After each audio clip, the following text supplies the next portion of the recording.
Ashamaar kafuuni akkam jirtanii kabajamtoota fi jaalatamtoota chaayinaa laayyaantu asallaa jedhu jalatti argamtan nagaan koo bakka jirtantti sinaa qaqqabu siniin jechuun jaaladha. Baga jiraattanii baga eeggamtan yoona eegdanii egaa kaagaafii keessan qabadhee kara keessan dhufeetoo jira. Egaa fuuldura keessanitti kan argitan ayyaantu asallaatidha.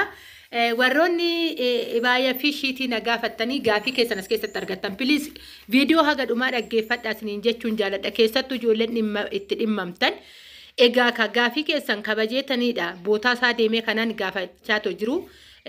Ibaayaa warri nagaafattanii, shiitii warri nagaafattanii, shaarbii isaa wajjin hundumaayyuu gatii isaas keessatti argattu.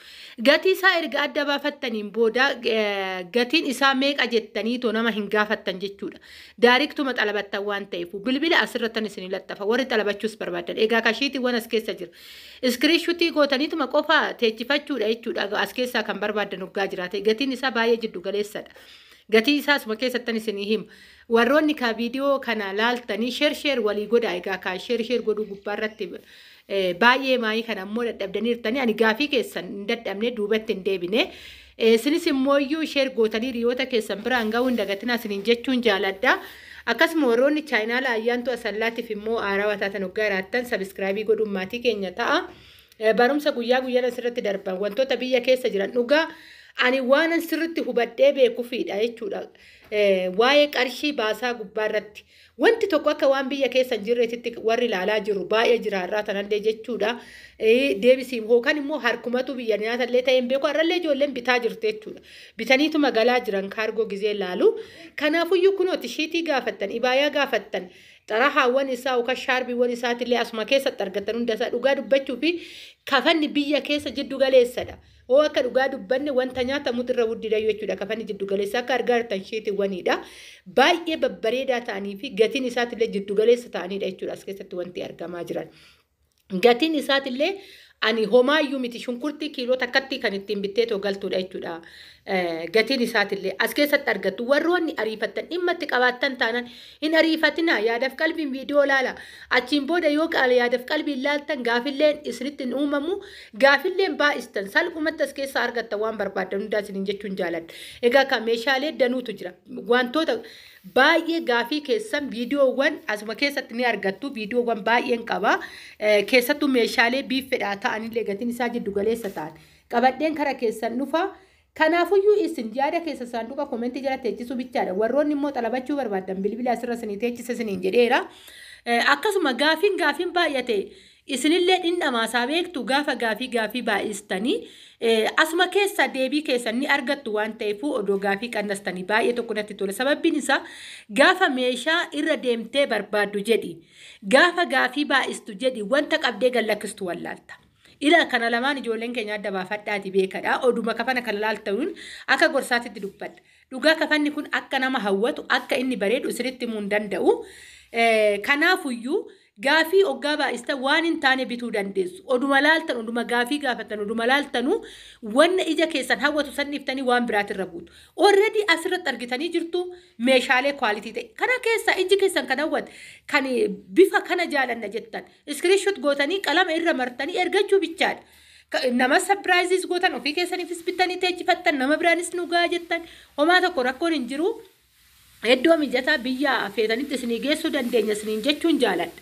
Egaa kaateechoon isaa magaalaa Adaamaatiidha. Hundi keessanuu warroonni gaafii nagaafatan as keessatti waan isinii deebisu bakka feetan isinii geessuu nan danda'a. Garuu teechoon bakki itti argamu meeshaaleewwan adda addaa Adaamaa keessattidha. Kanan laalaa dhugaatiin illee jiddu galeessa ta'ee baay'ee ba'eessa ta'eedha.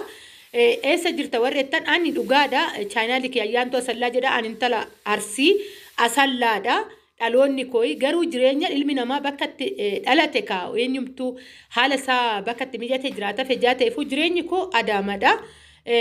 Kanaafuyyuu teechos kanan meeshaalees bitaa jiru Adaamarratti jechuudha. Warroonni xalabachuu barbaadan bakka feetan yookaan iddoo isin jiraatanitti isinii geessuu ni dandeenyan isiniin jechuu jaaladha.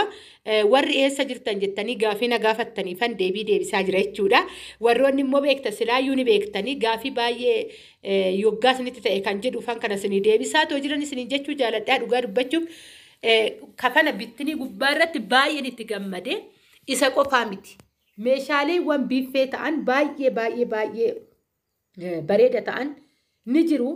bakka fe'anii argachuu dandeessu hoggaan jedhu magaalaa Adaamaa keessatti handaraasha keessatti gatiin isaatillee gatii madaalamaadha. Baay'ee as keessatti odoon hin dubbatin kana hin dabarre.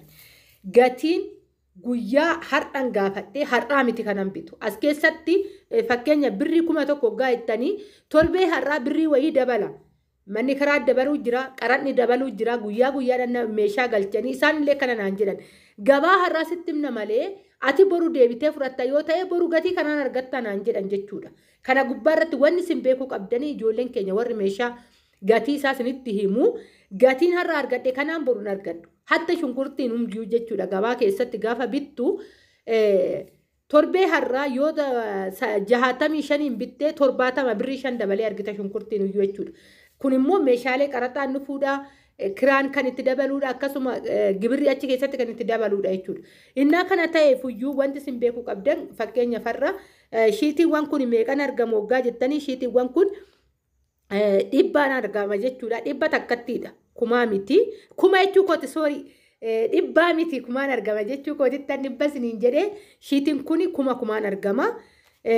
Kan 400 illee ni jira jechuudha. Akka wayyaatini garuu inni kwaalitii ta'e inni keessattuu kan gurraacha ta'e kun kan jalatti addaatu kun 400dha. Kan immoo kara gurraachatitti harkifatu immoo birrii 1000 jechuudha. Shunkurtii bichaa bittee galtaan birrii tanaan. Dhugaa dubbachuuf meeshaaleen ataakiltii faatu iyyuu irra guddiidha jechuudha kafanar. Kanattuu edaa namni biyya keessa jiru uffata kwaalitii ta'e uffatee zannata. Amma kanniin jechuudha. Kan kumaan argamanii kunooti isinitti mul'ata sirritti ilaaltanii koo barbaadan iskiriishuut godhattanii itti martanii abbaa feetanii soobichisiifattan kararii kanan barbaada jechuudha. Gaafii biraa hoomuma tokko of keessaa hin qabu kunooti asuma keessatti jira bifa filatta bichaadha as keessaa jechuudha warri barbaadanii wanta biraa hoomaa poroosesii biraan qabu isiniin jechuun jaaladha kabajamtoota fi hordoftoota chaayinaa Ayyaantuu Asallaa gatiin isaa birrii 1000dha. Kan immoo kan jalatti aanu birrii 400dha.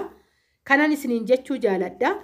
Egaa kara ibaayyaatittan darba haga kana ergan dubbadhee ibaayyaawwan akkaataa ibaayyatiin jechuudha shaarbii maleedha yookaan xarahaa itti maratanii yookaan shaahil jedhama shaarbiin maratanii akkan ani maradhisanitti jechuudha jalqaba irratti viidiyoo irratti ilaaltanitti ani baay'ee uffadhee tanan shaashii maradheetoo jira jechuudha shariyaan maradheetoo jira warri jalqaba haga ammasitti viidiyoo kana ilaaltan ni argattu.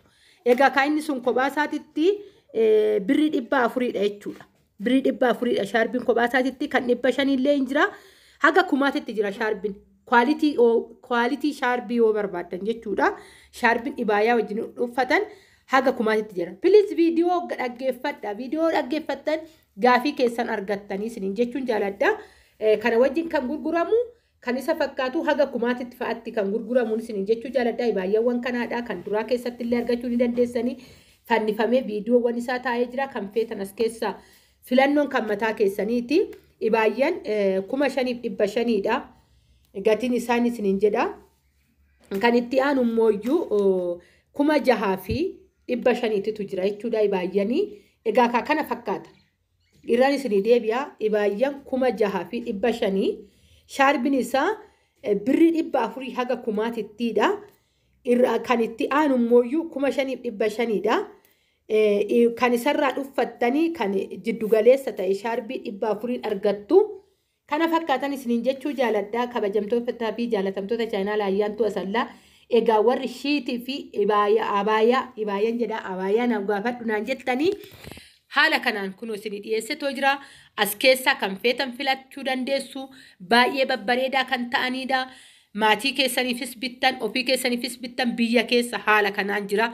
Keessattuu carqii bittinii rakasa jettanii warri carqii bittinii baay'iftan viidiyoo 2 hojjedhee tan ture kan warra dhiiratillee viidiyoo darbe ilaaluu ni dandeessu kan warra dhiiraa hojjedhee kan shamarranii hojjedhee kunniin immoo shiitidha jechuudha.